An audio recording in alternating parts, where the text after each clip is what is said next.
The first thing I remember was the sound of the ball shattering, a dull, ringing noise that echoed through the kitchen like a gunshot.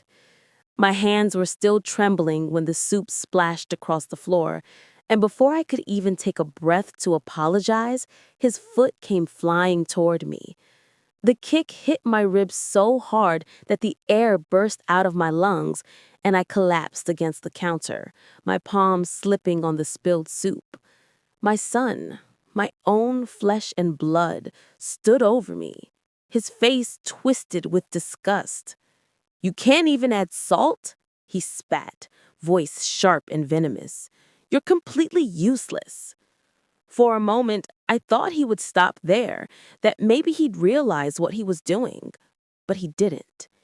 He kicked the bowl again, sending it crashing into the wall, and the sound of the ceramic breaking mixed with my own choked sob. My back burned, my side throbbed, and all I could think about was the way he used to hold my hand as a child when he was afraid of thunder. I used to whisper to him, "It's just noise, Daniel. It can't hurt you." Now the thunder was him. I lay there staring at his shoes, black leather, perfectly polished, a reflection of everything he'd become. Clean on the outside, rotten within. "I said I'm sorry," I whispered, my voice trembling. But he didn't care. He walked to the sink, poured himself a glass of water, and drank it slowly while I struggled to sit up.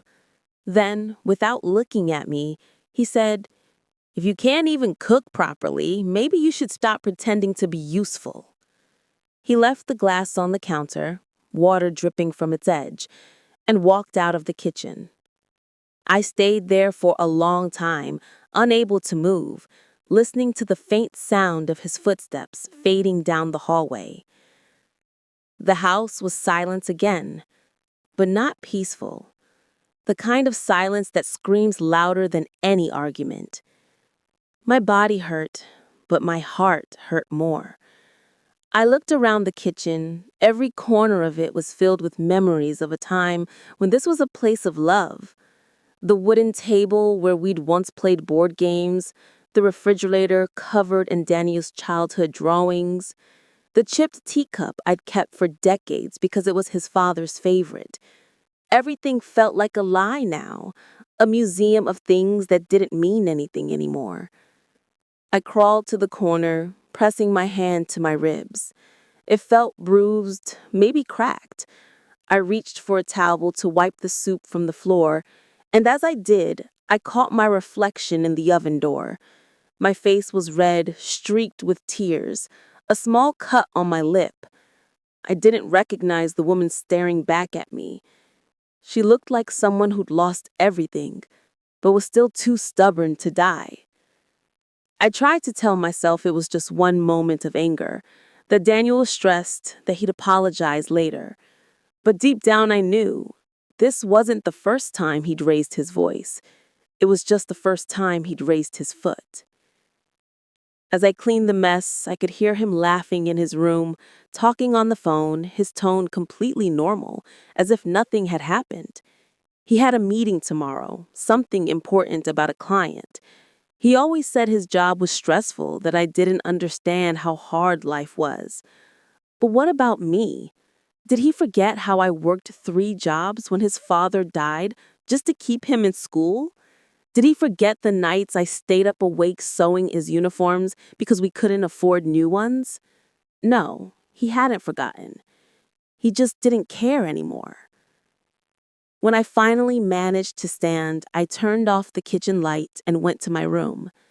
The air smelled faintly of detergent and loneliness. I sat on the edge of my bed, my hands trembling, and for a long time, I didn't move. The pain in my ribs pulsed in rhythm with my heartbeat, reminding me of every insult, every harsh word, every time I told myself he'd change. I could still hear his voice echoing in my head. "You're useless." Maybe I was. Maybe I had spent so many years being his mother that I'd forgotten how to be myself. Outside, thunder rolled across the sky, a storm was coming. I thought about the irony of it. He was probably asleep by now, dreaming peacefully, while I sat awake, counting the seconds between lightning and thunder, like I used to when he was little. Back then, he'd run to my bed crying, clutching his blanket, and I'd hold him until he fell asleep. I'd tell him, "It's just noise, Daniel, it can't hurt you." Now the thunder was him. I lay there, staring at the ceiling, feeling the weight of everything pressing on my chest. The bruise on my ribs, the silence in the house, the betrayal that had no sound. My mind raced through memories. His first steps, his first words, the smile he used to have when I made his favorite soup. The same soup that tonight became the reason he hit me. A stupid bowl of soup. No salt, no kindness, no sun. As the clock struck midnight, I made a decision without even realizing it. Something inside me shifted. A quiet voice whispered, "You can't keep living like this." I didn't know what I would do, not yet, but for the first time in years, I didn't feel weak. I felt awake. And the fear that had lived in me for so long started to fade, replaced with something sharper, colder, and far more dangerous. That night, as the rain began to fall outside, I closed my eyes and whispered to myself, "Tomorrow, Daniel will see what happens when thunder finally strikes back." Morning came with the kind of light that makes you wish it hadn't. Pale, cold, and merciless. I sat by the window, a cup of tea cooling untouched in my hands, staring out at the neighborhood waking up. People walking their dogs, cars leaving for work, ordinary lives continuing as if the world hadn't cracked open inside mine last night. My ribs ached with every breath, but I didn't cry. I'd done enough crying for one lifetime. Instead, I stared at the steam rising from the tea and wondered, how did my Daniel become this? Where did I lose him? There was a time when he wouldn't even step on an ant, when he'd come home from school with scraped knees and tears in his eyes because he'd lost his lunchbox. And I'd hold him, promising everything would be fine. That boy, the one who used to leave handmade cards on my pillow every Mother's Day, was gone, buried somewhere under expensive suits, ambition, and cruelty. I remember the exact moment the change began. It was after his father's accident. Daniel was only 14. The day of the funeral, he didn't cry. He just stared at the coffin with a hollow look in his eyes. His jaw clenched so tight I thought his teeth would crack. For months after, he barely spoke. When he finally did, his words cut like blades. "You should have made him stay home that day." I didn't defend myself. How could I?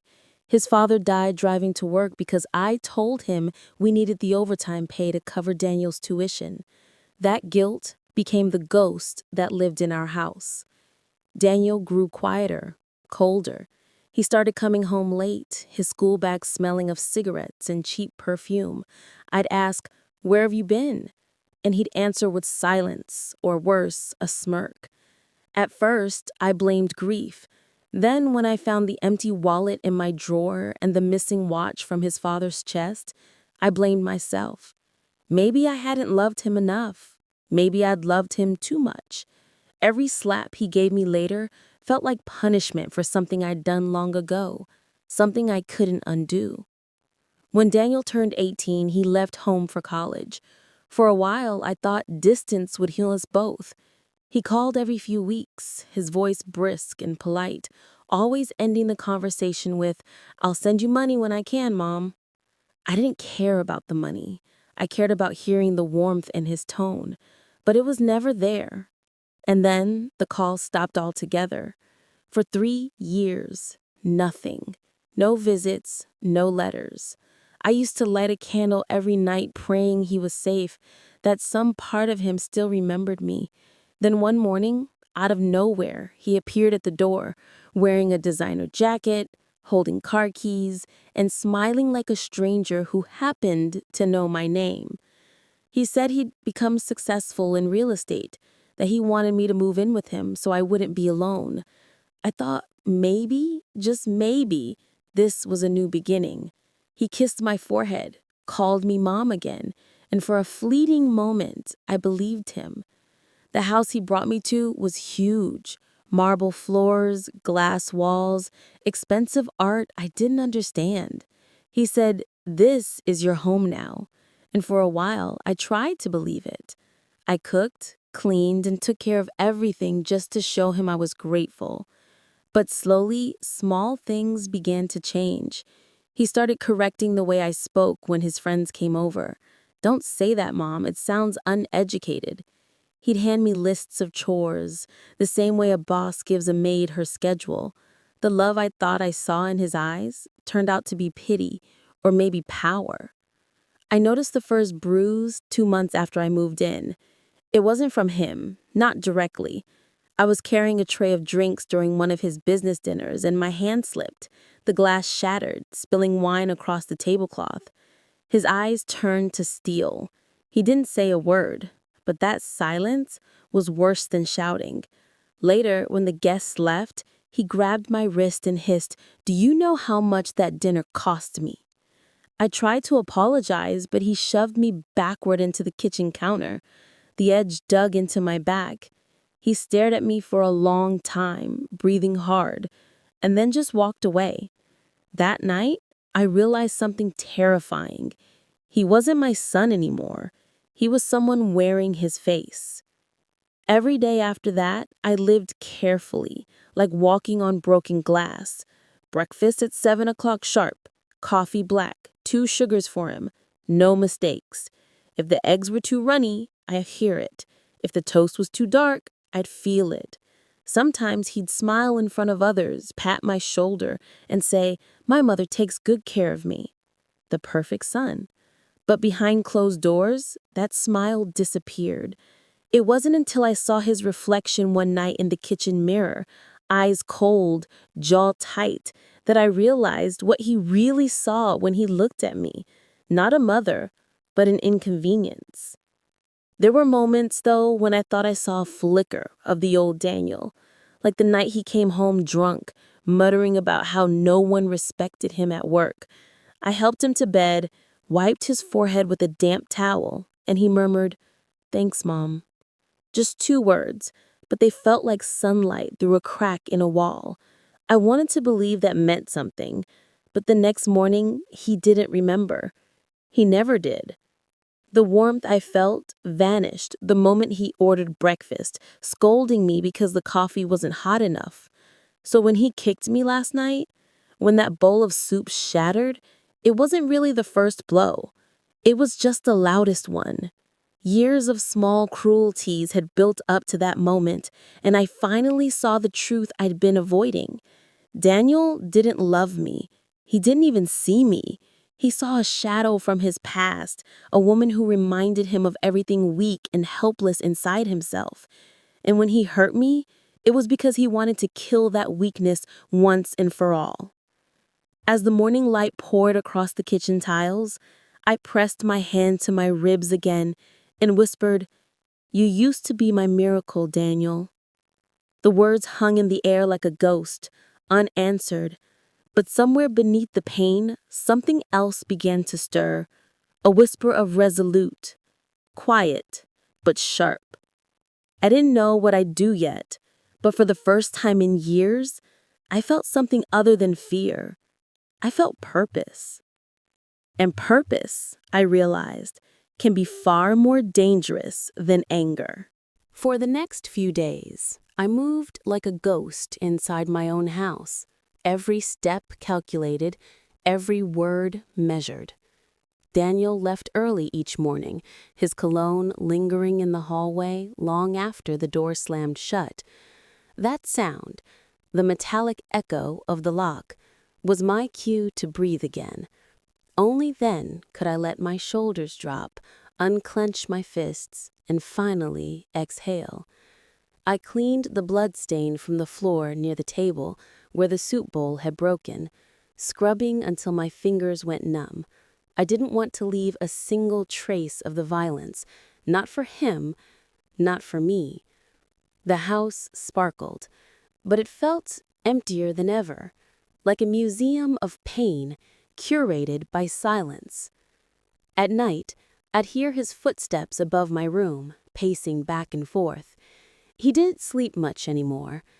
I'd lie awake, counting those steps, wondering what went on inside his mind. Did he ever think about what he'd done?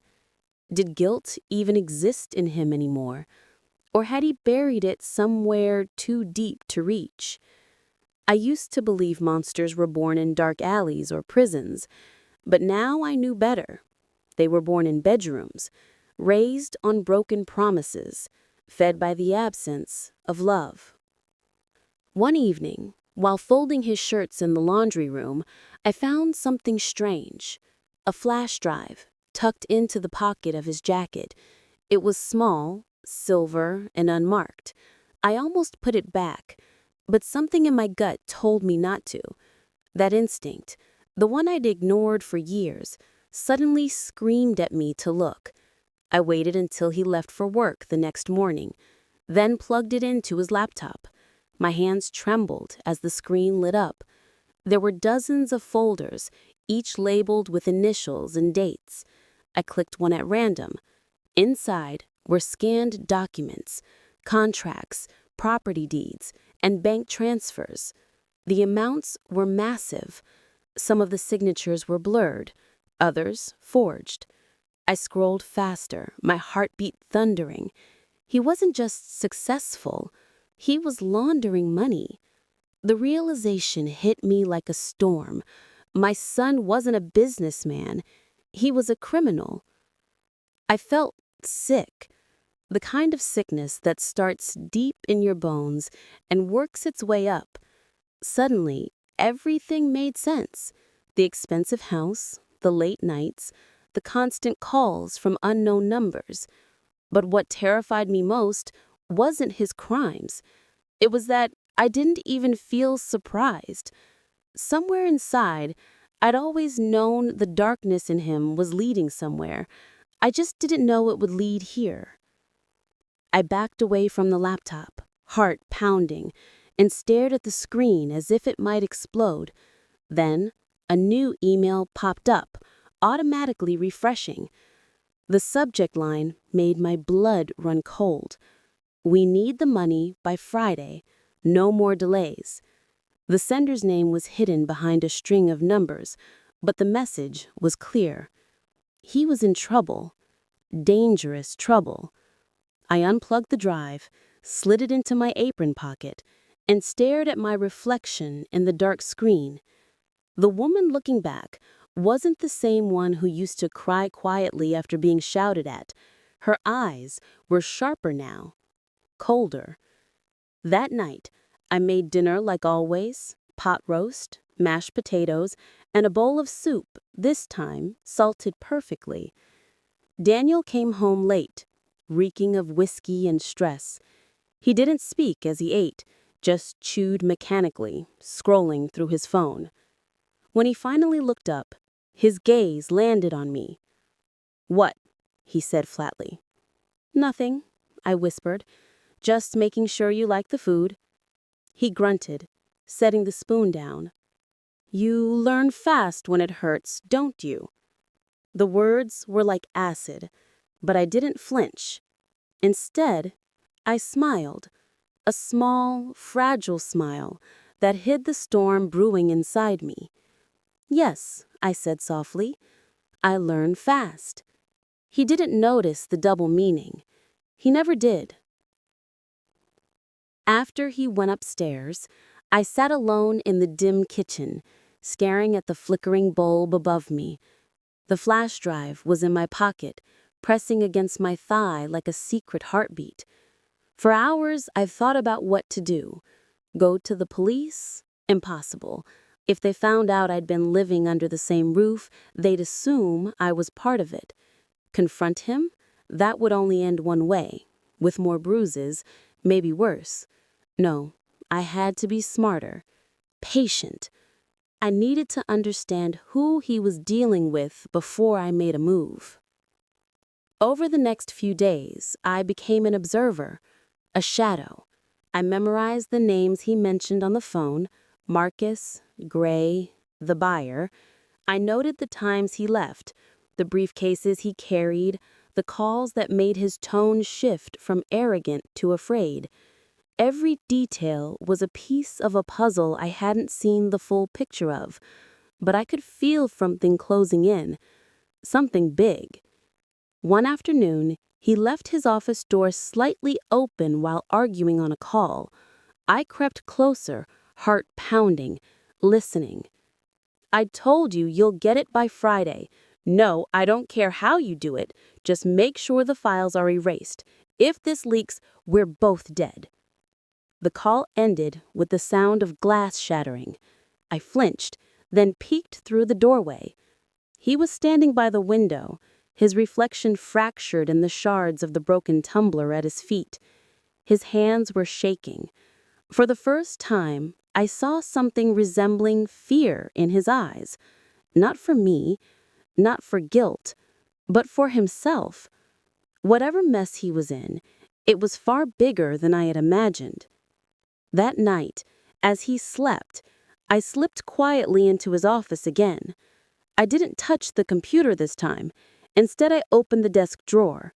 Beneath piles of papers, I found a gun. Small, black, heavy. My breath caught. He never owned a gun, or at least, not that I knew of. I lifted it, felt the weight in my hand, and set it back down carefully. It was fully loaded. Something in that moment shifted inside me. Fear had been my constant companion for years, but now it began to transform into something sharper. Not hatred, not yet. Something colder. Clarity. If he could hide a gun, I could hide secrets too. If he could lie to protect himself, I could learn to deceive him. But my lies would have purpose. They would not destroy, they would reveal. Because the truth about Daniel, about everything he'd become, deserved to see the light. So I began my silent rebellion. Each morning, I brewed his coffee as usual, but while he drank it, I watched his every movement. I memorized his expressions, the twitch in his jaw when he lied, the slight shake of his hand when he thought he was safe. I was no longer the mother he could control. I was the witness he'd never expected. And though he didn't know it yet, I'd already started digging his grave, one secret at a time. For the next week, my life became a performance, one that could have earned me an Oscar if fear were a category. Every morning I wore the same neutral smile, the same quiet obedience, all while my mind spun with calculations. Daniel's routine was predictable. Leave at 7:30 a.m. sharp, coffee in hand, phone glued to his ear, barking orders into the void. The moment the front door slammed, I would start my second life. The life where I was no longer his servant, but his spy. The flash drive sat hidden inside an old sugar tin in the kitchen cupboard, beneath layers of rice. I'd check on it every few hours, paranoid that he might somehow sense my secret. When he left his laptop unattended one morning, I copied a few more files onto a blank drive of my own. It felt dangerous, exhilarating, and for the first time in years, I felt alive.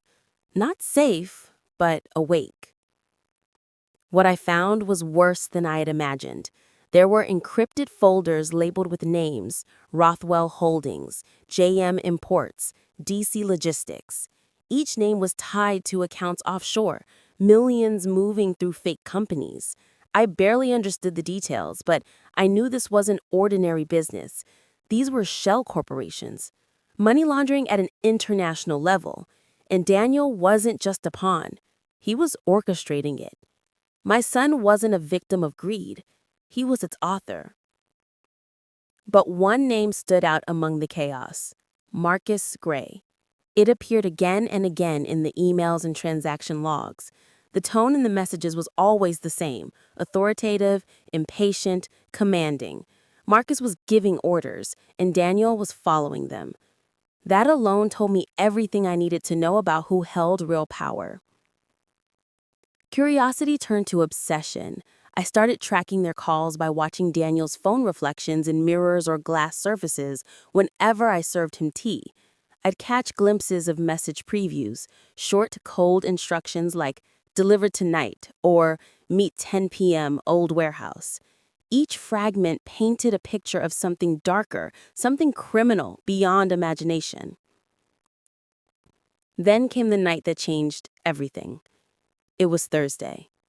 Daniel had gone out later than usual, wearing his black coat, the one he only wore when he didn't want to be recognized. I waited until I heard his car fade into the distance before I grabbed my own coat.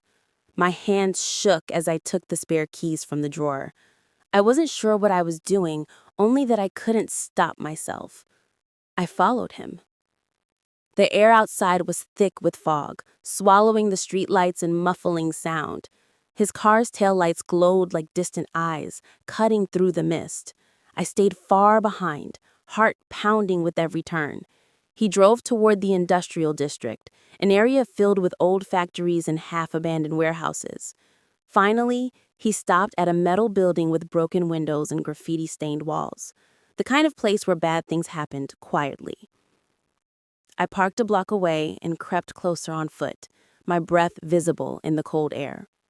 Through a cracked window, I saw them, 3 men, standing under a flickering fluorescent light. Daniel was one of them. Another was tall and bald, with a scar across his cheek. Marcus, I realized. The third man looked younger, nervous, holding a briefcase. I pressed my ear to the wall, straining to hear. "Your delay is costing me," Marcus said, his voice sharp as a blade. "I told you I'll have it by tomorrow. The accounts are frozen. I just need time." Marcus laughed, low and cold.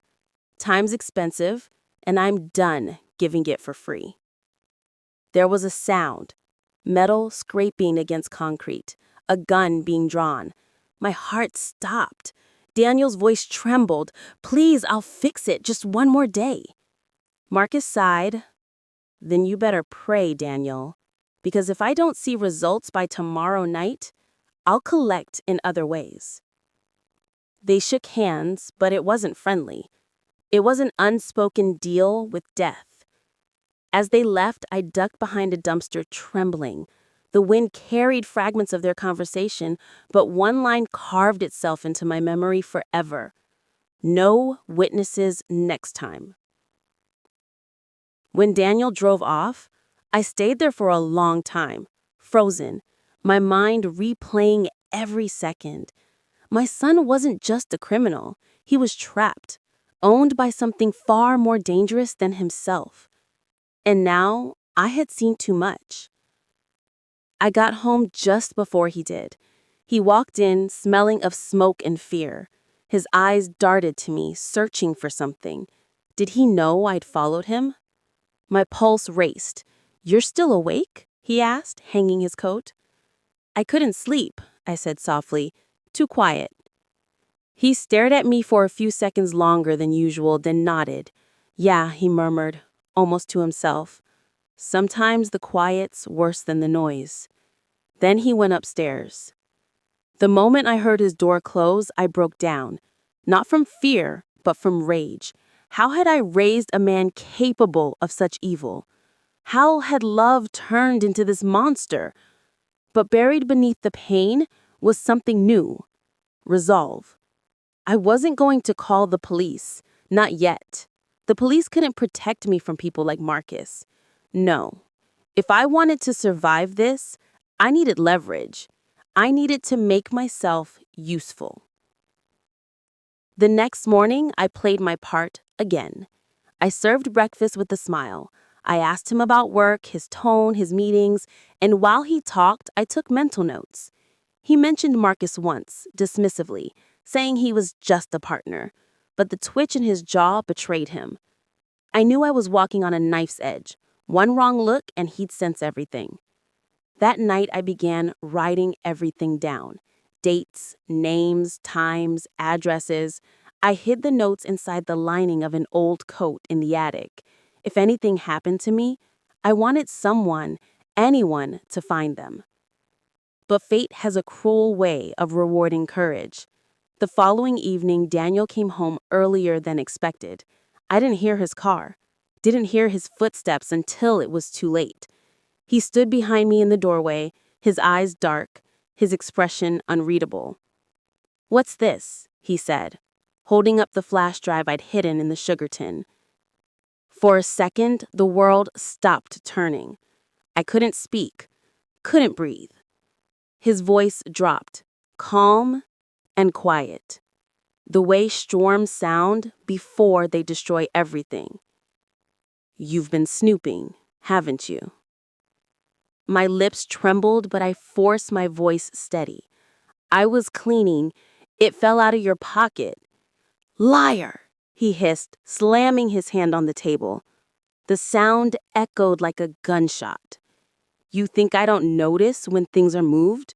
When files disappear? Who told you to look? Marcus? Are you working for him?" My silence was his answer. He took a step closer, then another. I could see the veins pulsing in his neck, the rage building again.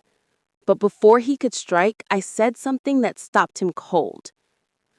"I know what you've done, Daniel, and if you hurt me again, I won't go to the police. I'll go to him." The name hung in the air. Marcus. For the first time, I saw fear flash across his face. He froze, his hand half raised. "You don't know what you're talking about," he whispered.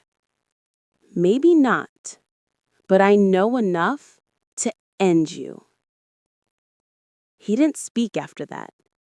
He just stared, eyes burning, before turning and walking away. I stood there, shaking, my heart hammering against my ribs. The line had been drawn. He knew I wasn't the same helpless mother anymore. But I also knew one terrifying truth. The moment I used Marcus's name as a weapon, I became part of the game.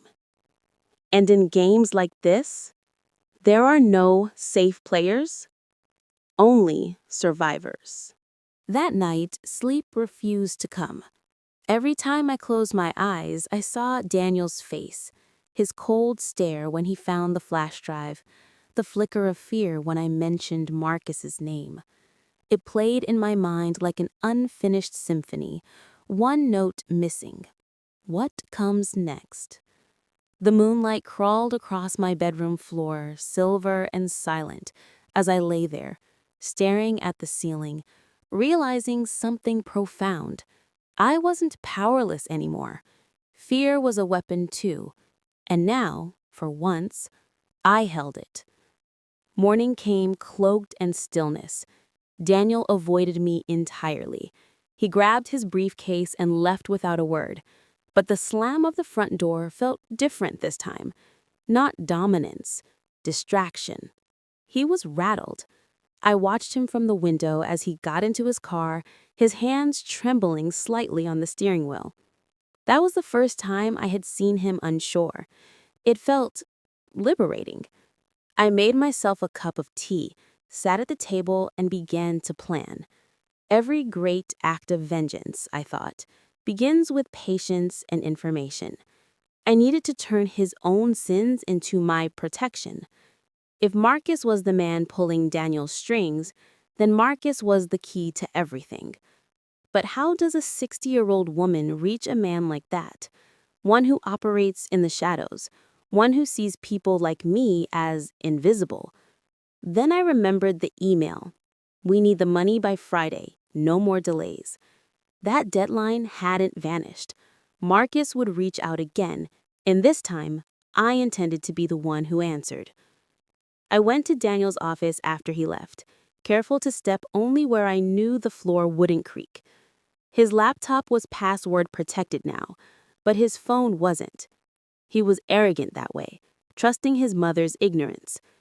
I plugged it into my own device and waited for the files to sync.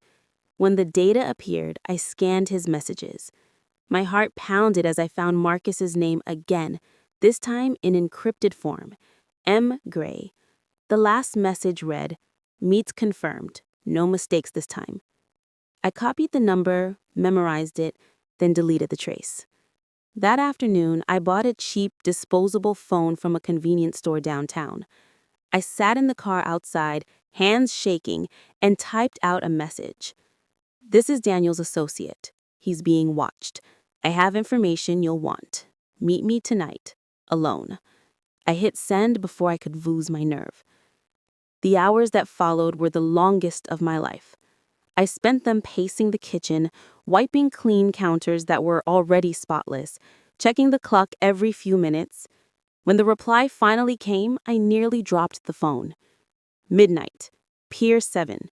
Don't make me regret it." I drove there with my headlights off for the last mile, parking behind an old warehouse that smelled of salt and rust. The air was damp, the fog thick, wrapping everything in ghostly silence. My heart thundered in my chest, but I didn't turn back. I waited until the sound of footsteps echoed on the dock.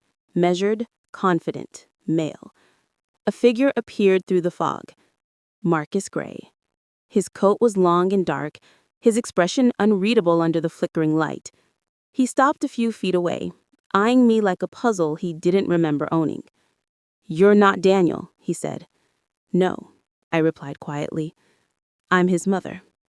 That caught him off guard. For a second, his calm cracked. "His mother," he repeated, almost amused. "He sends his mother to do his dirty work now." "No," I said, steadying my voice. "I came on my own." He studied me for a long moment. "Then you have 10 seconds to explain why I shouldn't have you thrown into that water."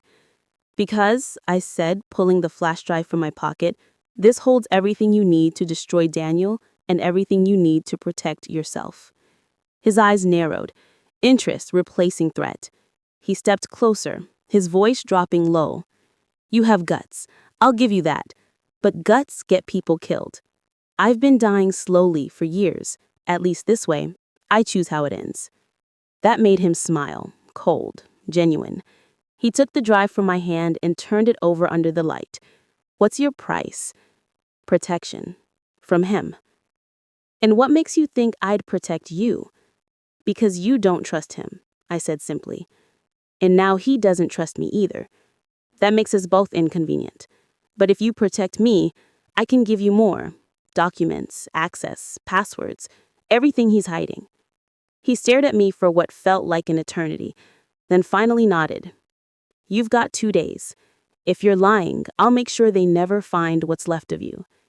I left the pier alive, and that was a victory. Back home, the house was dark. Daniel hadn't returned yet. I sat in the kitchen, the clock ticking loud in the silence.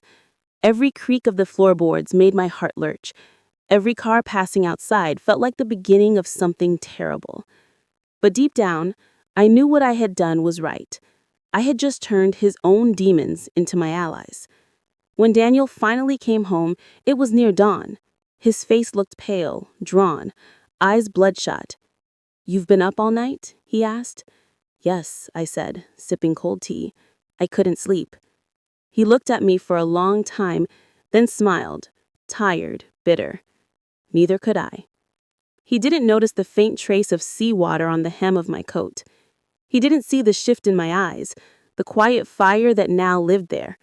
For years, I'd been surviving under his control, waiting for mercy that never came. But now, I wasn't waiting anymore. The next day, I called in sick to the community center where I volunteered twice a week. I needed to prepare. For what? I wasn't sure. But instinct told me something was coming. I went through the house, checking locks, memorizing escape routes, moving anything that could be used as a weapon closer to reach. I was building my fortress one small act at a time. Then, just before sunset, I got another text from Marcus. "He's nervous." "Good. Keep him that way. Don't contact me again unless it's urgent." I stared at those words, Realizing I had crossed an invisible line, I was no longer just surviving Daniel's cruelty. I was orchestrating his downfall, brick by brick. Every lie he had told, every scar he had left, was now a tool in my hands. But as night fell and the shadows grew long across the walls, I couldn't shake the feeling that I just made a deal with another devil. Marcus wasn't a savior. He was a predator, and I had willingly stepped into his world. Still, when I looked in the mirror that night, I saw something I hadn't seen in years: strength. Not the soft kind born from endurance, but the sharp, dangerous kind born from intent. The plan was simple: break Daniel from the inside, expose his crimes to the people who owned him, and when the chaos tore him apart, slip away quietly, leaving only the ghost of a mother he'd once underestimated. He thought I was weak. He was about to learn what a desperate woman can become when there's nothing left to lose. I had never felt more like an actress in my life, only this performance was written in fear and edged with teeth. For days, I'd moved like a ghost at home, but now I had to become a different kind of invisible. Careful, precise, convincing. Marcus had given me 2 days. 2 days to prove my worth and to make the men who controlled my son believe that I could be useful. 2 days to plant a lie so poisonous it would eat the trust right out from under Daniel's feet. The first thing I did was tidy the truth. I copied and edited files from the flash drive into a new folder that looked legitimate but contained one crucial fabrication: an apparent plan showing Daniel diverting funds to an offshore account tied to Marcus's rival, a company called Rothwell. It needed to be clumsy enough to bait Marcus's paranoia, but believable enough to send him into a fury. I created email trails, doctored invoices, and even forged a short voice memo, something that sounded like Daniel making a private phone call arranging a double cross. My hands shook as I worked, but my mind was clear. Each keystroke was a step towards safety. Then I built the stage. If Marcus wanted results, he wanted proof in person. I sent a burner phone text, one that came from an address Marcus would not trust, to the number I'd copied, implying that Daniel had chosen a late-night drop at Warehouse 13, an old shipping depot in the river. I phrased it so it looked like Daniel's associate trying to save him. He's meeting Rothwell at Warehouse 13. Daniel doesn't know we know. The message was bait. If Marcus took it, he would come. If Daniel came unguarded, he would be alone. If both came, one would betray the other. I couldn't do this alone. Criminal networks and angry men with guns were not something a 60-year-old woman should face. But I had a leverage point: time and the flash drive. And that was enough to reach someone who owed my family a favor. Samuel, my late husband's old friend from the factory, had followed politics for years and knew an investigative reporter who cut through the noise like an axe through rotten wood. Her name was Eve Navarro, and she had a reputation for taking risky stories and turning them into public flames. Samuel didn't want to get involved at first. He feared for me. But when I showed him the shell companies and the threats, he understood. He arranged a contact. I met Eve in a cramped cafe 2 days later, my face made up like the obedient widow they all expected me to be. She was in her 40s, sharp-eyed, with a journalist's impatience and a camera slung over her shoulder like armor. I slid the flash drive across the table without meeting her gaze. "I can run this anonymously," I said. "You can publish what you want, but not yet. Tonight, Warehouse 13. If what I say is true, you should be there when they react." Eve looked at me for a long minute, then nodded. "If you're wrong, you could get yourself killed. If you're right, you could get him arrested and make a lot of powerful people very angry." I thought of the bruise that had darkened my ribs, of the way Daniel's foot had struck me like a verdict. "Then be angry," I told her. "Be loud." That afternoon, I prepared for being the messenger. I wore a long coat with deep pockets and a scarf that could hide a small camera. I practiced my breathing in the mirror until the tremor in my voice was gone. I packed 2 phones, one for Marcus, the burner, one for Eve, to communicate if things went sideways. I placed the doctored folder on a USB and pinned it to the inner pocket of my coat, pretending it was a trinket but feeling its weight like a heart. When the fog came in off the river that night, it swallowed the streetlights and made the world feel like the inside of a locked chest. I parked 2 blocks away from Warehouse 13 and walked the rest of the way, the soles of my shoes barely making a sound. The warehouse smelled of rust and oil and something like old money dying. I kept to the shadows, hugging the brick like I was trying to become part of it. At the dock, figures moved, shapes that resolved into men as my eyes adjusted. Marcus was there, long coat heavy with the damp, his hands in his pockets, chin low. He hadn't expected a woman, but that was my advantage. They always underestimated mothers. I stayed far enough not to be noticed, but close enough to hear. Marcus's voice cut through the fog. Low, impatient. "Where's the proof?" he demanded. Daniel's answer came brittle, defensive. "I told you, the wire went through. It's clean." Then lighter, careless. "You don't understand how complex this is, Marcus. One missed deadline." I stepped forward then, heart like a trapped bird. "I know," I said, letting my voice tremble with the practiced fear of the woman who had been kicked. I wrapped my scarf tighter and showed the USB like an offering. Marcus's eyes narrowed. He came closer, the fog parting around him like a curtain. "You're not his associate," he said. "Who sent you?" "None of your business," I lied. "I just found this in a jacket. Thought you'd want to know." He took the drive and plugged it into a small, battered laptop set on a crate. When the folder opened, the forged memo and the fake transfers blinked into view. For a heartbeat, Marcus's face was unreadable. Then it shifted. First, suspicion, then a cold, sharp flame. "This is good," he murmured. "This is very good." He looked up, his gaze slitting toward where Daniel stood. Daniel's jaw worked. His hands trembled. My breath was shallow. I had another job to do. The evidence had to leak, and the world had to see Daniel vulnerable. I tapped the other phone, the one connected secretly to Eve, and sent the live location in a single line. "Now." Eve replied as quick as a whisper. "We're 5 minutes out." The clock in my chest thundered. Marcus turned back to Daniel and hissed, "You promised results." Daniel stammered, panic rising like bile. I will. Just give me time." Marcus's response was a smile without warmth. "No more time." He reached into his coat. I felt my legs go ice cold. The scene could have ended then, with this shot we'd both forget, another body swallowed by the river of petty power. But the plan had a second strand, exposure. Eve's calmer stepped out from the fog, cameras flashing. At the same moment, a squad car, 2 police officers, silent and methodical, rolled into the lot. Lights off, but presence undeniable. They hadn't been called by me. Eve had a friend in the force who owed her. They'd planned the sting to coincide with the leak. Not an arrest, but an attention-grabbing disruption. Marcus swore and spun, eyes wild. Then saw the camera them officers. For a fraction of a second, he considered violence, then calculated risk, and retreated into the shadows, like the animal he was. Daniel, on the other hand, froze.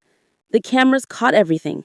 His face, pale and raw, the sheen of sweat on his lip, the way his hands shook as they rested empty at his sides. Eve's reporter voice carried, sharp and clear. "Mr. Daniel Carter, are you prepared to comment on allegations of fraud and money laundering?" He didn't answer. His world narrowed to a point of panic. Men like Marcus had been counting on silence, on private deals, on the fear of small people. What I had done was break the silence and bring witnesses. I thought I would feel triumphant. Instead, my knees trembled and my throat moved dry as sand. For the first time in months, I saw my son not as my child, but as a man, cornered by the consequences of what he'd chosen. As the lights from the squad car painted the fog in blue and red, Marcus melted away into the night, leaving only ripples of danger behind him. Daniel's eyes met mine across the warehouse floor. There was something like a plea in them, and something uglier. Recognition that the woman he had tried to break was now the one who had broken him. My mouth wanted to shape apology and hatred both, but the sound that came out was small and steady. I did what I had to. The cameras kept rolling. The reporters kept asking questions. The officers made no motion to arrest immediately. They were there to observe, to gather names, to take statements if anyone talked. That was enough for now. The first stone had been thrown, and the ripple had begun. I felt it in my bones. Whatever came next would not be soft. But I also felt, for the first time since the bowl shattered on my kitchen floor, something else. An ember of control, warm and dangerous, in my chest. The days after the warehouse felt unreal, like someone had pressed pause on the world and kept filming me from a distance. Headlines flipped from local real estate whiz and money scandal to mom's secret leads to sting and back again, the story morphing with every outlet that picked it up. Cameras lingered outside our house like small invasive birds. Reporters called at dawn. Neighbors whispered on the stoop. Danielle went to work in the glare of 1,000 lenses, face pale but slick with a practiced calm. He answered questions with the same smooth tone he used to order takeout, and yet there was a tremor beneath it that the cameras ate up like a secret. People like drama. The court of public opinion is a fickle thing, and already some were beginning to feel sorry for the clean-cut son who had been dragged into this by his unstable mother. That was his new talent.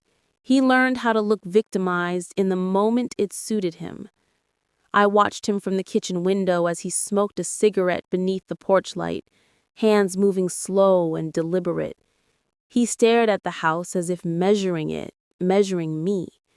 My victory at the warehouse had been messy and public and beautiful in its way.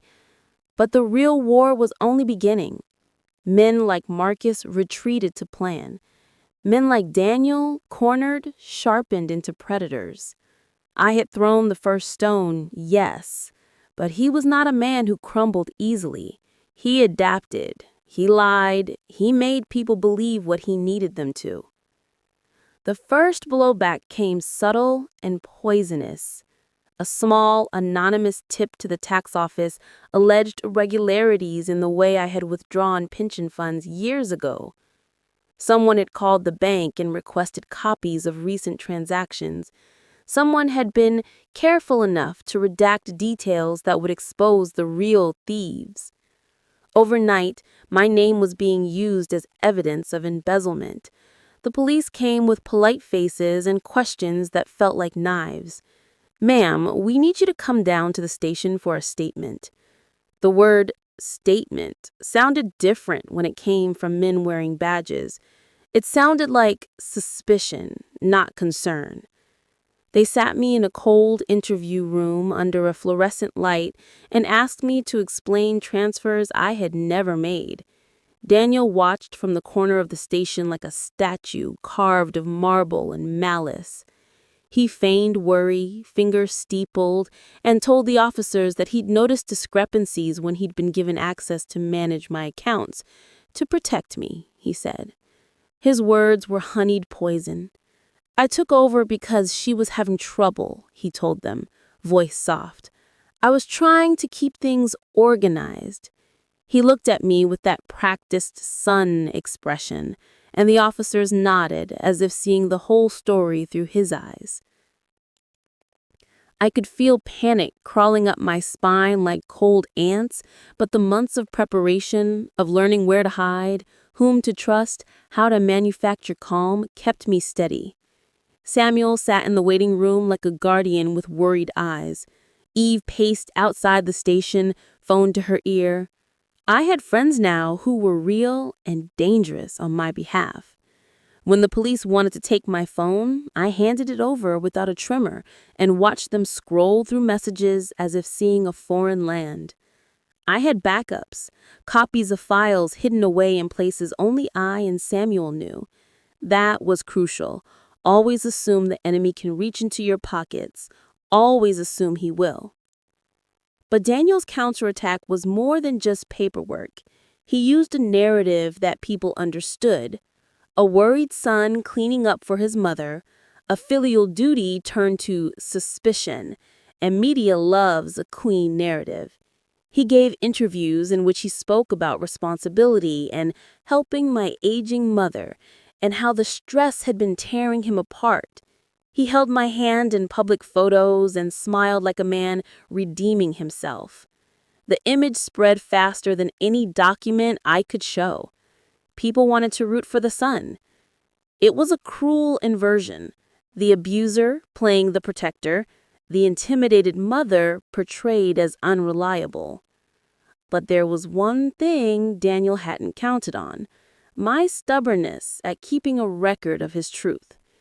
Remember when I found the small voice memo on that doctored folder, the weak-sounding message I'd planted to spark Marcus's paranoia? I had kept a copy of another recording, one I'd found by accident in an old cloud backup on his laptop when I first started snooping. It was a shaky audio file, a drunken voicemail left in the dark hours after his father's funeral. I'd heard it once, by mistake, when I'd been looking for nothing and found everything. Daniel's voice was raw and unfiltered. He'd been talking to someone, on the line, maybe himself, saying things I had never thought he could say out loud. It had to happen. He had to be gone. We needed the money. It was the only way to make it stop. For years, I'd believed it was grief talking, twisted and untrue, but the cadence, the detail, the way he mentioned helping things along with a vote of hands was something else. It was a confession wrapped in the wool of sorrow. I had copied that file onto a sealed flash drive and stored it with the other evidence, thinking of it as an insurance policy for a far-off time I hoped would never come. Now, that time was here. As the police questioned me about bank transfers I'd never made, as Daniel gave interviews and took advantage of the public's appetite for a tidy story, I asked for a break in the questioning, an excuse to go to the restroom, and slipped a note to Samuel with the location of the hidden drives and a single plea: now.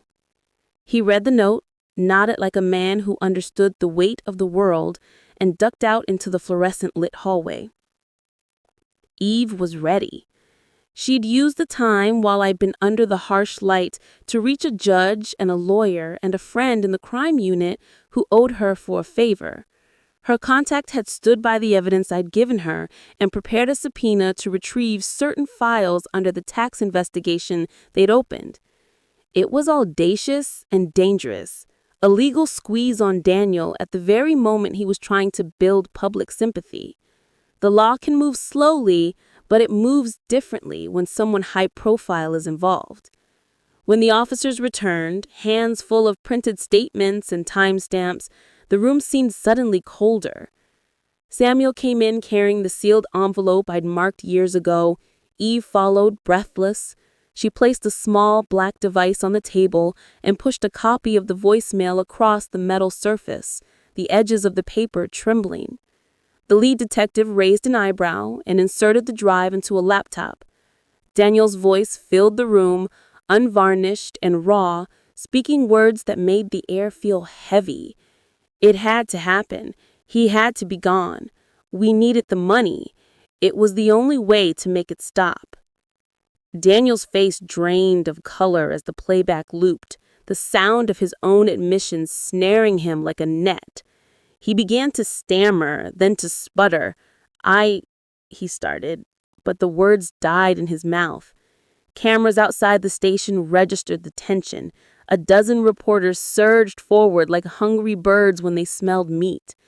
The narrative fractured like glass. The public sympathy, which had been his ladder, collapsed into suspicion. The room erupted into a controlled chaos I could never have staged better. The detective had a new look in his eyes, the one that means someone will be charged soon. Daniel pleaded, of course. He used every trick he had, every practiced inflection. He tried to paint the recording as a misinterpretation, as grief-fed language twisted by time, but the legal net snapped tighter when Eve produced corroborating files, bank transfers, recorded meetings, even a hotel receipt tying Daniel to the night of his father's accident in a way that suggested premeditation rather than chance. Each piece of evidence was a stone dropped into a still pond, and the ripples were justice.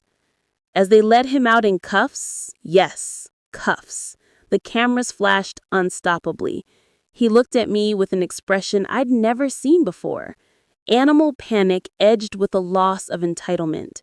He mouthed something I couldn't hear. Maybe apology, maybe accusation. I didn't flinch. The woman who had been kicked into silence and survived had become someone else. I watched the pride, the arrogance, and the brutality folded and carried away by men whose job it was to remove the dangerous. The twist, because life loves a twist, was not the arrest itself, but the revelation that followed. Once the initial storm passed and the legal machinery began to churn, Marcus's empire started to wobble too. With Daniel's public exposure, some of Marcus's contacts panicked and began to cut ties. With Eve's reporting building pressure, a sanctioned investigation into the shell companies began. The monster who had been hiding behind the scenes was suddenly vulnerable to the very light he'd feared. Watching it unfold, I felt a complicated relief. An ending, yes, but also a hollow where my son had been. Sitting alone later that night, the morning the indictment came down, the house felt both thunderous and hollow. Thunderous with the noise of a life I'd exploded into public view. Hollow because the one person who had once filled every corner of it with laughter was now behind glass and steel. News vans camped like predators along the curb. Neighbors left casseroles on the step, some wrapped in sympathy, some in judgment. I smiled politely and accepted each dish. The old rituals were easier than their questions. Inside, the rooms echoed differently. Daniel's absence had left a silence that hadn't existed since he was a child. The silence was not peace. It was a verdict. They arrested him late, but the legal wheels grind slowly. Evidence to be processed, statements to be verified. By the time the court date arrived, the city had decided which version of the story it liked. The son who fell from grace, the mother who had opened a door to truth. Cameras filled the courthouse like birds crowding a branch. I walked through the metal detectors with Samuel by my side, Eve beside him, and saw faces in the crowd that had watched us climb and now watched us descend. Daniel's lawyers kept their heads low and spoke in clipped, practiced tones. The prosecutor's eyes were bright with the satisfaction of work done. Inside the courtroom, Daniel was different. He wore a suit that didn't fit him because it had been chosen for the purpose of looking respectable, not comfortable. He stared straight ahead, jaw clenched. When his name was called, he didn't flinch. He seemed to be trying to perform dignity rather than feel it. The judge read the charges: fraud, conspiracy, the more damning accusation that turned his life into a headline. I listened as if distant, as if the words applied to a stranger wearing my son's face.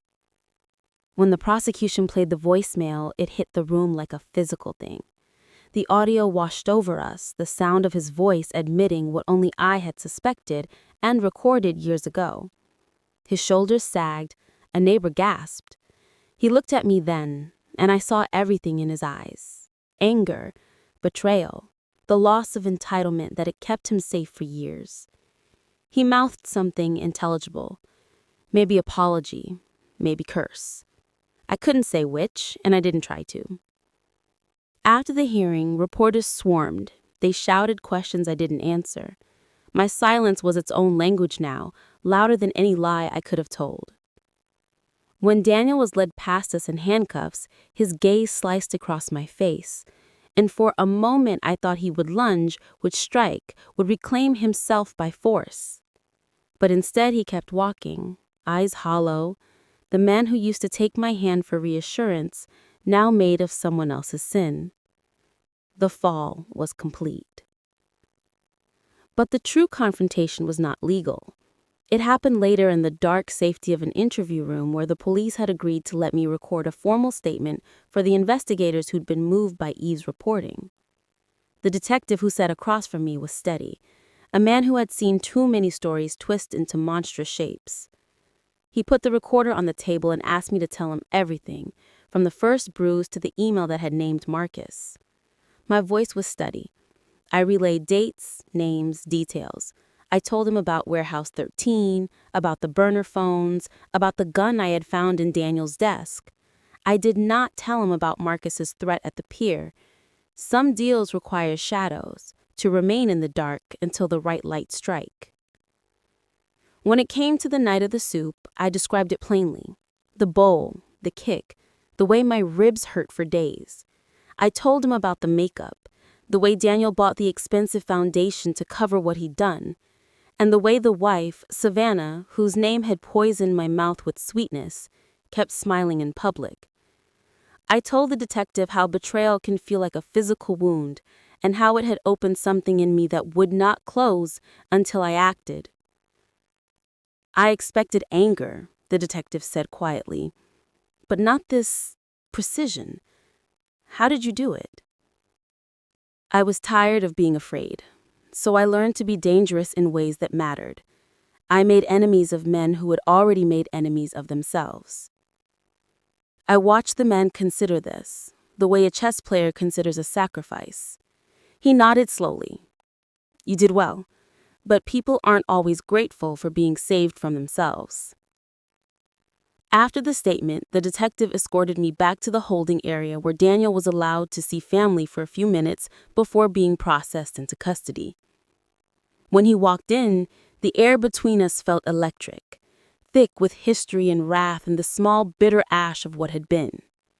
He sat across from me, his hands cuffed, his expression unreadable. He tried to reach for me, maybe to apologize, maybe to pull me into whatever false safety he could still command. His fingers grazed mine, hesitant. You did this, he said. It wasn't a question. It was an accusation. For years he blamed me for my father's death, for the lack of money, for the ways his life had been shaped. Now he blamed me for the consequences. I did what I had to do, I answered.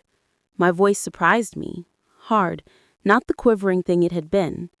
You made your choices. I made mine. He laughed then, a small sound that was half mockery, half defeat.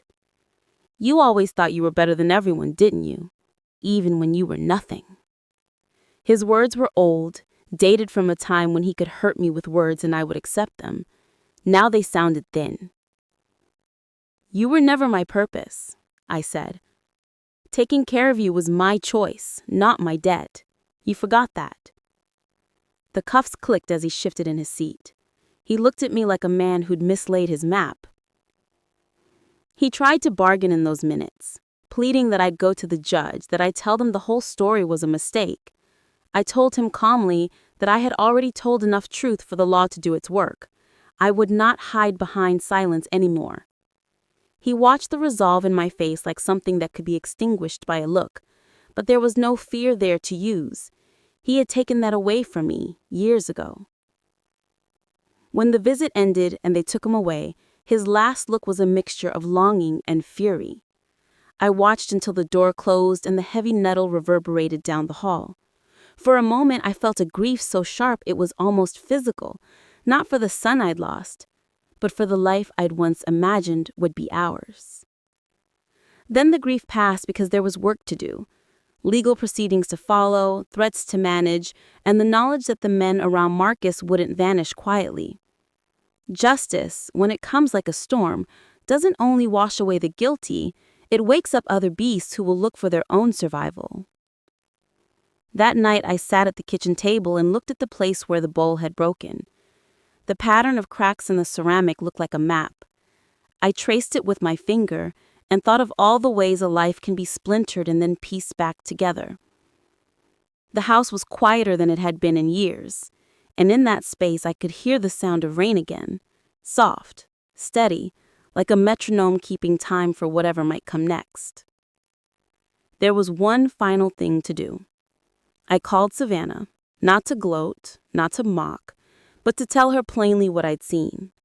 She answered with the same polished voice she used in public. When I told her Daniel had been arrested, her facade cracked for a second. Just a flash of humanity or fear I couldn't be sure of. She said she would help with whatever the family needed. Later, alone, she called Marcus. Later, alone, she paced a marble floor and whispered words I could not hear. My move had set off a cascade. The fall was not only Daniel's, it was structural. By dawn the next day, I was tired in the way bone-deep exhaustion makes you understand. You have paid a price, and the ledger is balanced. Watching my son led away had been both pain and relief. The rage had not left me, but it had been transformed into a steadier thing, purpose. I had struck, and the consequences were real and irreversible. The river of my life would not be the same. Yet as the last echo of the courthouse doors faded, a small, cold voice in my head warned me the men I had meddled with did not like having their power exposed. They would not forget. They would not forgive. And in the quiet that followed, with rain still tapping against the panes, I felt the end of a chapter and the uneasy knowledge that true safety is a myth. There will be more storms, but I was no longer waiting for the thunder to strike me down. I was ready to meet it. The week after Daniel's sentencing, the town seemed to breathe differently. The same neighbors who once crossed the street to avoid eye contact now smiled awkwardly when they saw me in the grocery aisle.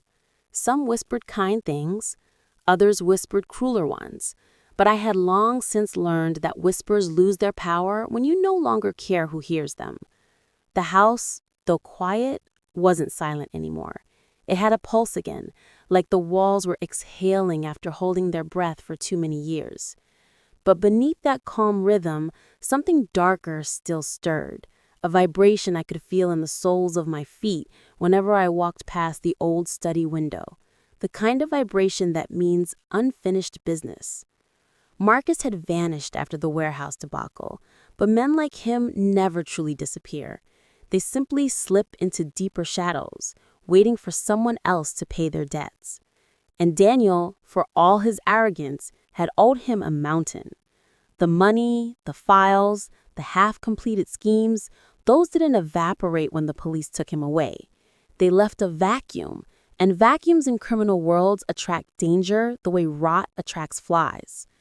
I didn't know when Marcus would resurface, but I could feel his presence around the edges of my life, like cold breath on the back of my neck. It began with the small things, the sound of tires slowing just outside the house at odd hours, a shadow that lingered too long by the mailbox, an envelope slipped under my door with no return address. Inside, a single black and white photo of Daniel in handcuffs, his face blurred out with red marker. No message, just the image and the implication that someone wanted me to remember my role in his downfall. I called the detective who'd handled Daniel's case, but he told me what I already knew. Without a direct threat, there was nothing they could do. Stay alert, Mrs. Carter. You've made enemies. That night, I sat alone in the living room, the television muted but flickering light across the walls, and thought about the weight of those words. Enemies. It sounded strange to me, like a title from another life. Once I'd been a mother who cooked and cleaned, who believed that love could fix anything if you gave enough of it. Now, I was a woman who had set traps for criminals and played them at their own game. I wasn't frightened anymore, but I was aware. Awareness is its own armor. Samuel came by every evening to check on me. He'd aged 10 years in the last few months, his beard more salt than pepper now, his hands trembling slightly as he poured tea. "You need to leave town," he said one night, his voice trembling with something that was part fear, part pleading. "You've stirred a nest of hornets, Monica. Marcus won't just let this go." I shook my head. Running won't stop him. It'll only tell him I'm still afraid. He sighed, deep and weary. "Then let me stay with you." I smiled. "If something happens, Samuel, it shouldn't happen to you." He laughed softly. "You underestimate how long I've waited for something to happen." His loyalty was a balm I didn't realize I needed, but I couldn't let him risk his life. That night, when he left, I watched from the window until his old sedan disappeared around the corner. I waited until the darkness thickened, and then I went to work. The flash drives had all been turned over to the authorities, except one, the smallest one, the one with the documents Marcus had once wanted destroyed. Inside it were names, dates, wire transfers, enough to expose half a dozen men who had helped him launder his empire. The police didn't know about it because it hadn't been part of Daniel's case.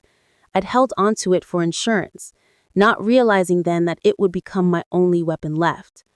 I spent hours cross-referencing those names online, matching them to companies that still operated in the city. One name appeared again and again: Rothwell Industries, the same name I had fabricated as part of my trap months ago. But now it was real, and its CEO had recently made a large political donation to a senator who had publicly condemned the unfair prosecution of Daniel Carter. It wasn't coincidence, it was cleanup. By dawn, I had pieced together enough to know that Marcus hadn't gone underground, he'd gone upward, rebranding himself behind a new corporation, using Rothwell as the front. And if he was still cleaning up loose ends, that meant I was next. The thought should have terrified me, but it didn't. It crystallized something inside me that had been simmering since the first bruise, a will not just to survive, but to finish what I started. I called Eve at sunrise. Her voice was rough with sleep. "You're not going to believe this," I said. She sighed. "Try me." I told her everything about the envelopes, the name Rothwell, the photo. There was silence on the line, then a low whistle. "He's repositioning," she said. "That means he's scared. You rattled him." "Scared men are dangerous," I replied. "Then we make him feel cornered again," she said. "Send me everything." We devised a plan in whispers over coffee and static phone lines. Eve would publish an anonymous expose linking Rothwell Industries to Marcus's old shell companies. She'd seed the story online, then feed the full data to a rival newspaper. The point wasn't to arrest him, it was to make him visible. Predators don't hunt well in daylight.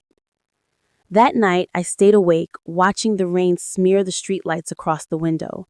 Every noise outside made my body tense like a bowstring. Around 2 a.m., a faint tapping came at the back door.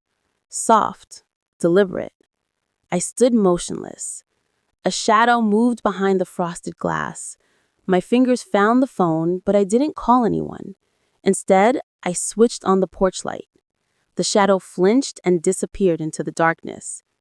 The next morning, I found boot prints in the wet soil, large, heavy, and leading toward the woods. Eve's story went live the next day. It spread faster than either of us expected. By nightfall, national outlets were running with headlines: Rothwell Industries tied to corrupt real estate network.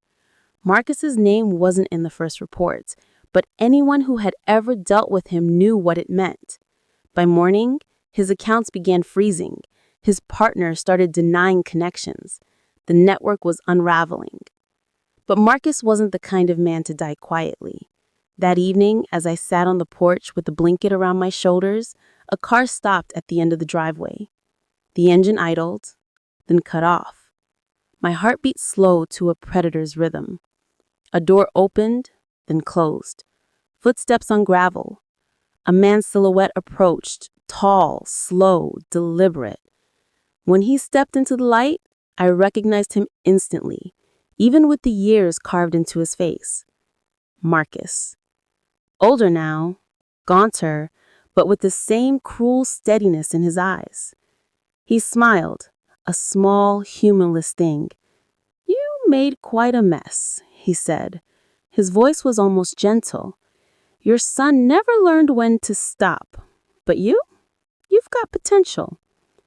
I didn't move. "You came to threaten me?" He chuckled. "To offer you a choice. You're smart, Monica. I could use smart.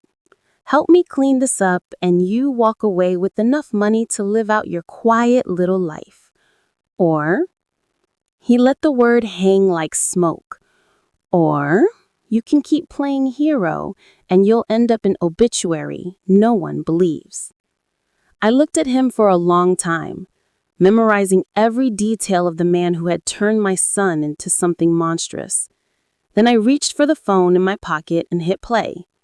The voice that came from the speaker was his own, lifted from the audio Eve had found in Daniel's files. Marcus's voice bragging about how he handled people who betrayed him. His eyes narrowed. He started, but headlights swept across the yard. 2 unmarked police cars rolled silently up the drive. Eve stepped out of one, with her camera ready, and the detective from Daniel's case stepped out of the other. Marcus froze, caught between fight and flight. The detective's voice was calm, almost kind. "Marcus Lennox, you're under arrest." The cuffs clicked like punctuation to a sentence years in the making. I exhaled for what felt like the first time in months. As they led him away, Marcus turned and looked back at me, not with rage, but with something that almost resembled respect. "You've got more steel than your son ever had. He learned from you." I met his gaze and replied, "He learned what happens when you underestimate a mother." The weeks after Marcus's arrest were a strange, almost surreal period. Life had begun to settle into a rhythm I had long forgotten existed, one not dictated by fear or bruises or silent obedience. Newspapers and news channels still covered Daniel's trial, Marcus's empire crumbling in the public eye, and the slow unraveling of the criminal networks that had threatened not just me, but the fragile peace of the city. But inside my home, inside the quieted halls, there was something new: control. I could breathe without calculating every movement, speak without measuring each word. Yet the past lingered like shadows at noon, always present, never dominant, reminding me that survival had its scars. I spent mornings with Samuel, drinking coffee on the porch as sunlight washed over the garden, a garden I had neglected for years because fear had consumed me. The roses had grown wild, their thorns hidden among soft petals, a metaphor I found fitting for my own existence. Life had taught me that beauty often hides danger, and strength often comes wrapped in quiet, understated forms. I had survived, not by brute force, but by precision, patience, and understanding the weight of every choice. The same hands that had cooked scrambled eggs to the exacting standards of a cruel son now planted seeds in the earth, nurturing them in a deliberate rhythm. I had learned that control over one's environment, however small, was the first step toward reclaiming a life. Eve continued to check in, her tenacity unwavering. "You've become a legend," she said one afternoon as we reviewed the last of the files from Rothwell and Marcus's contacts. "The story of the mother who toppled a criminal empire will be in papers for months." I chuckled, though the sound was dry, seasoned with years of restraint. "I'm not sure I want to be a legend," I said. "I want to be quiet. I want to exist without constantly watching for footsteps behind me." But she shook her head. "Legends don't choose peace. Peace comes after the storm, yes, but the world remembers what you did, and some people will be counting on you." I understood her point. Justice, I realized, was not simply about vengeance. It was about setting things right, about being the fulcrum that balanced chaos and order. Daniel, Marcus, the shadows that haunted our family, they had been exposed to the light. They had tasted consequence, and that taste had shifted the landscape entirely. Even the people who once whispered about me behind closed doors now paused, uncertain whether to judge or respect, because the truth had been undeniable and public. Fear had changed sides. But healing was not linear. Some nights memories came unbidden. The kick, the harsh words, the way Daniel had smiled in triumph when he thought I was powerless. They haunted me, but in a way that now gave me strength instead of submission. I had lived in fear for decades, believing that love meant sacrifice without consequence. I now knew that love could coexist with boundaries, that protection sometimes required ferocity, and that survival demanded courage. Each bruise, each sleepless night had etched lessons into my bones, lessons I could carry forward without bitterness consuming me. One morning, as the sun broke through the mist and painted the house in gold, I received a letter, handwritten, elegant, from an unknown sender. Inside was a single sentence: "You've done what most could not. Use it well." I didn't need a signature. I understood implicitly. In the shadows of power and corruption, there were others like me, people who had been forced to choose between silence and action.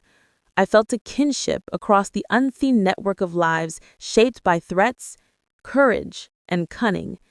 Perhaps the world was not entirely lost. There were those who would rise when others fell. I also reflected on Daniel, not with the naive love of a mother before, but with understanding. He had been a product of his privilege, his environment, and his choices. The justice system would now teach him lessons I could not impart, and in a way I felt an odd relief. I no longer needed to carry the weight of his redemption on my shoulders. My role had changed from protector to witness, from enabler to architect of consequences. And that shift brought an unfamiliar freedom, one I intended to explore fully. By midday, I walked through the garden, noting how each flower leaned toward the sun as if reaching for something beyond itself. I thought about the chain reaction I had set in motion, the exposure, the arrests, the crumbling of empires, and realized that my life was no longer bound by fear, but guided by intention. I could choose who to trust, what to pursue, and how to act without the constant tremor of dread. My body bore the scars of my past battles, yes, but they were also symbols of resilience, of courage under fire, of the ability to endure and emerge stronger. I had survived not just an abusive son, but a network of power that could have consumed my life entirely. And now, with patience, foresight, and allies I trusted, I could shape the narrative moving forward. Evenings became moments of reflection rather than anxiety. I allowed myself to watch sunsets without fear of intrusion, to write letters that might never be sent, and to call friends who had been silenced by circumstance or obligation. Samuel and I sometimes sat in comfortable silence, letting the ordinary rhythms of life, footsteps, birdsong, the faint hum of the city wash over us. For the first time in decades, home felt like a sanctuary rather than a trap. And yet I remained vigilant because experience had taught me that peace was a garden requiring constant tending, and threats often lingered unseen. One afternoon, I received a call from a reporter I hadn't met in person, but whose work had been instrumental in following Marcus's downfall. "Your story has inspired people across the country. Mothers, whistleblowers, anyone trapped by fear. They're reading about what you did and finding courage." I smiled faintly, a quiet acknowledgement of the ripple effect of my actions. It wasn't about fame or recognition. It was about showing that even those who seem powerless can influence outcomes, can shift balance, and can reclaim control over lives once dictated by others. As night fell, I lit a single candle in the living room and watched its flame dance against the walls, casting long shadows that flickered and merged like memories and fears and triumphs. I thought about the journey, from the kitchen where a bowl of unsalted soup had sparked violence, to the courtrooms, the warehouse, the threats and the stings, and finally to this fragile peace. The journey had been brutal, cinematic in its twists and steeped in suspense and strategy, but it had been mine. Every calculated move, every risk, every hidden piece of evidence had led to justice, not only for me, but for the fragile truth of right over abuse. I knew that life would never be simple. Challenges would arise, shadows would stir again.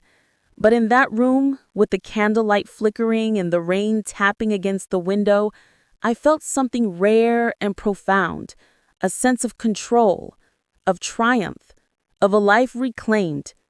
I was no longer the woman who had endured. I was the woman who had acted. And in that transformation lay the real power, the real victory. And for the first time in a long time, I allowed myself to feel hope. Not naive hope, but a forged, ironclad hope born from endurance, strategy, and the unwavering refusal to be silenced. From that day forward, every decision, every movement was guided not by fear, but by awareness. Every encounter, whether mundane or dangerous, carried the imprint of lessons learned. And as the candle flickered its last before I extinguished it, I whispered into the quiet house, into the night, into the life I had fought to reclaim. This is mine, all of it, and I will not surrender it again.